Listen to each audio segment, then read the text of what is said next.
It seems like anything that people are talking about right now is whether or not the Golden State Warriors are a dynasty. And I think the big problem that people have at the moment is they don't really know what a dynasty is. Some people think it's just prolonged success through a long period of time. Some people think you have to win a three-peat to be able to be called a dynasty. I think there's a few different criteria that you have to make. So, to begin with, I think that one thing that I did say, winning a three-peat automatically makes you a dynasty, right?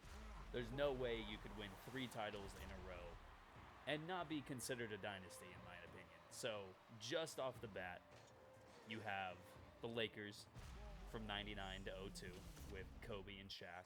Obviously, is a dynasty. Both iterations of the Chicago Bulls when they won a three-peat from 90 to 93 and then 95 to 98. Obviously, 2 different dynasties, but basically the exact same team, so we'll just call it one dynasty. And then the Boston Celtics not only won 11 championships in 14 years, but they won 8 in a row, or actually 9 in a row, from 58 to 66. So just off the rip, and I'm not going to consider the Minneapolis Lakers from 51 to 54. I think that, I kind of think they have to be excluded from the conversation.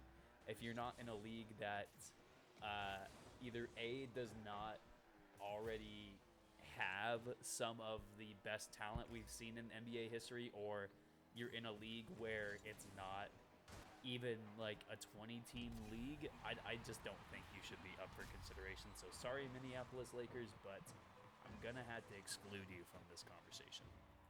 Now, where the Golden State Warriors and other teams from basically the turn of the century are kind of excluded from this conversation because nobody since the LA Lakers has won 3 titles in a row.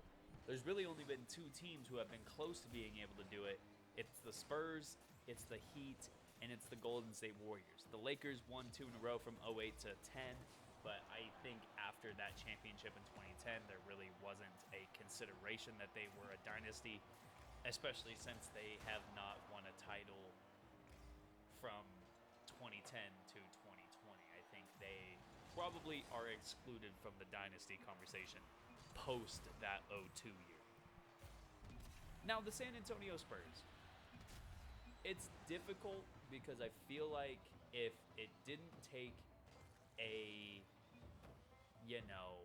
7-year stretch for them to win title number 4, or I guess title number 5, actually, I think they would be considered a dynasty because you look at from 99 to 07, you're talking about 4 title teams in 9 years, which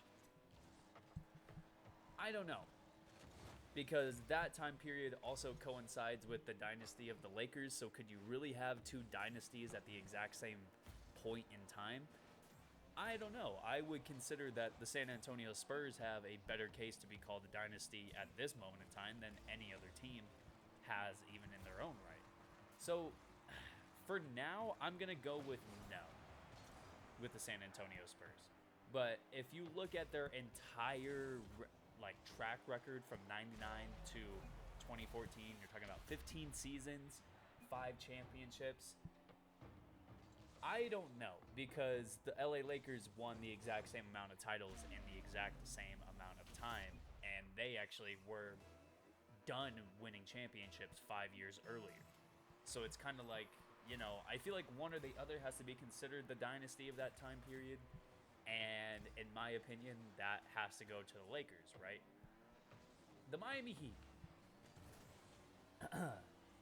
From 06 to 2013, 3 titles. Only one other team in the Eastern Conference won a title from that time period, and that's the 08 Celtics. Now, this is something I'm going to talk about with LeBron in a minute. I think, and this is also something I'm going to talk about with the Golden State Warriors, I guess, now. I think if you're one of those teams where if you're considered a dynasty, not only do you have to have your own success, you almost have to make it seem to other teams, not just in your conference, but in the entire league, like they can't win a championship. This is exactly the sort of feel we got from the Golden State Warriors when they got Kevin Durant. That's why I think what their run from 15 to 22 shows is they are a dynasty.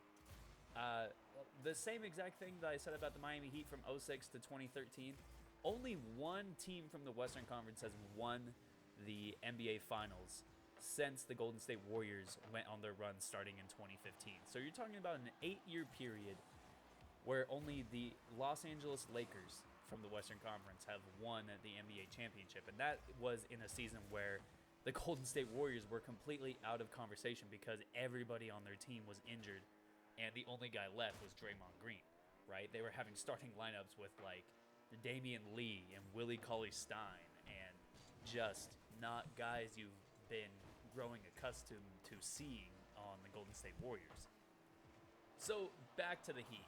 From 06 to 14, or from 06 to 13, I guess. You're talking about an 8-year period, 3 titles, 2 title losses where the loss in 11 to the Dallas Mavericks was against a team who, listen, the Miami Heat were just better than, they just weren't as experienced. And then the loss in 2014, that was a loss in which the Miami Heat completely fell apart at the end. And I think if you want to be considered a dynasty, you can't have the final year of it, A, end in no title, and B, basically be the complete dismantling of your roster and lead to the best player on your team deciding, yeah, I'm going to go back to the team I left in the first place because they weren't good enough. I'm going to go back to that team. I will say this, though. I think that the run that the Miami Heat have had from 06 up until this point, the exact same reason that I wanted to see them in the NBA Finals is the exact same reason I wanted to see the Dallas Mavericks in the NBA Finals this year. Because if we would have had a Heat Mavericks final, it would have been a complete culmination from 06 to now, where the Miami Heat and the Dallas Mavericks have had basically 3 different iterations of their roster each time meet up in the NBA Finals. I think both of those teams, they're rivals in the NBA right now because of the fights that they've had in the playoffs, and they just don't see each other very often in the regular season, and it's like every time we see these guys, it's a 7-game series where it's a slugfest. And I would have really loved to see this Miami team in the finals this year over the Boston Celtics. I think they would have at least fought a little bit harder as a team that's been in the NBA Finals with guys like Jimmy Butler and PJ Tucker and Bam Adebayo. I think this team really would have given the Golden State Warriors a little bit of a better run for their money. But in general, if they would have made the finals this year, and God forbid they would have beat the Golden State Warriors, I think their run from 06 to now, it would be Spurs-ish. Now, I still wouldn't consider it a dynasty, but it's one of those runs where you look at it and you have to give it its respect in the terms of how successful they were over a 17, 16-year stretch, winning 4 titles if that would have happened this year. And not just winning 4 titles, but winning 4 titles where your team in 05 to 06 is completely different from the team that won it in 12 and 13, and that team is completely different than the team that would have won it in 21-22. I think that is a different thing, and that's something I'm going to talk about with Golden State as well, is that when you have 3 different iterations of your team over that time period, I think that has to make you a dynasty as an organization and has to make you one of the best organizations in the league, which even without winning the title this year, Miami already has firmly supplemented themselves as one of the best franchises in the NBA at the moment. Now, the Golden State Warriors are a special case because they've gotten 4 titles in 8 years. They've been to 6 finals. And the only 2 years where they were not in contention were because Clay missed the entire 2 years period. Steph missed an entire year. The team in general was completely decimated. Iguodala was gone from the team at this point. They had lost guys like Kevin Durant. They had lost guys who were integral pieces to their role. Even with that 2-year period, like I said, in 8 years since the Golden State Warriors started winning championships, The only team in their conference to win the championship has been the LA Lakers, and that was in the bubble season. There's been two other teams since Golden State went on their run to even make the finals. So you're talking about 75% of the last 8 years, the Golden State Warriors are representing the Western Conference in the finals. Now, not only do they have the team success, they have the best shooting backcourt in NBA history with Steph Curry and Klay Thompson. They go through their own different iterations of their roster of, okay, it's Steph and all of these role players and Klay and Draymond, and then you have Iguodala winning Finals MVP. You have that team in 2014-15 where they win their first championship. Now they lose in 15-16. They add Kevin Durant, a different iteration of the team. Now it's basically the exact same roster, but you can't tell me that you take the team from 14 and 15, add Kevin Durant, and you consider it the same exact team, especially when you consider all the other role players that you added, like David West, Sean Livingston is playing his role now. You have other additions to the team that make this a different iteration. Again, from 17 and 18 when they won that title, the second title with KD there, this team in 21-22, it's still the same core. It's still Steph, Draymond, Klay, Kevon Looney, Andre Iguodala. But now you have other role players. You have a Jordan Poole. You have a Jonathan Kuminga. You have an Otto Porter Jr.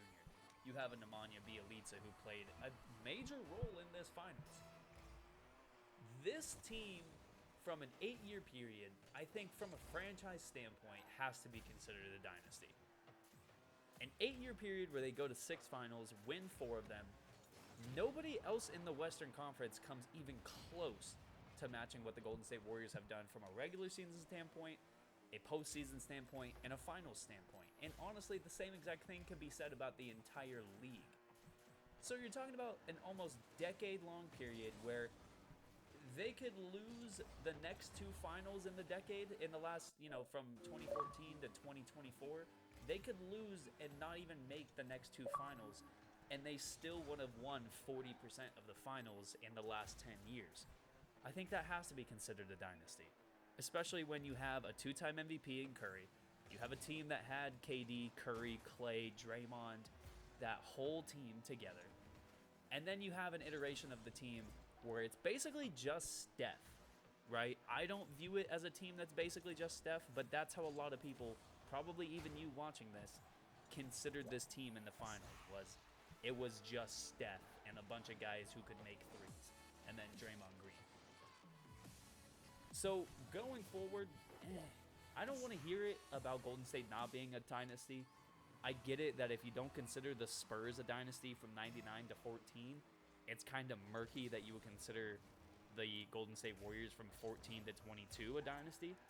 But it's not the Golden State Warriors' fault that they've won 4 titles in 8 years, and you have a consideration about the Spurs winning 5 and 15, that it's, the Spurs didn't do it, but the Warriors. It's not the Warriors' fault that they've had a dynasty in the last 8 years. They've done it, and from this point forward, they should be considered the NBA dynasty of the last, really, decade.